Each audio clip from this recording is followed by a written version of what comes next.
បាទជំរាបសួរពុកម៉ែបងប្អូនវិលមកកាន់ Channel បោះស្រាយសុបិនសាជាថ្មីថ្ងៃនេះផងដែរខ្ញុំនឹងលើកយកទាក់ទងនឹងពុកម៉ែបងប្អូនសុបិនឃើញខ្ទមអ្នកតា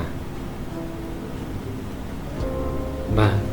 ប្រសិនបើជាពុកម៉ែបងប្អូនសុបិនឃើញខ្ទមអ្នកតាឬក៏រៀនអ្នកតានោះទំនីទីនៅក្នុងសុបិនដូចនេះថាពុកម៉ែបងប្អូននឹងអស់គ្រោះអស់ទុក្ខរឿងចម្ពាក់បំណុលគេទៀតហើយមួយទៀតប្រសិនបើជាពុកម៉ែបងប្អូនកំពុងតែប្រកបមុខរបររស៊ីនឹងទទួលបានការរីកចម្រើនជាងមុនមួយទៀតប្រសិនបើជាពុកម៉ែបងប្អូនកំពុងតែប្រកបមុខរបរការងារនឹងទទួលបានឡើងឋានៈផងដែរបាទតើតើនឹងលេខសំណាងសម្រាប់អ្នកសុបិនគឺលេខ47លេខ97លេខ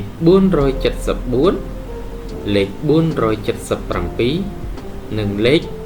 907បាទអរគុណច្រើនណាស់សម្រាប់ពុកម៉ែបងប្អូនដែលចំណាយពេលវេលាដ៏មានតម្លៃតាមដានសម្ដាប់ Channel បកស្រាយសុបិនពីដើមរហូតដល់ចប់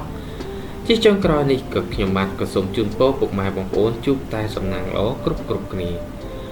សូមអរគុណ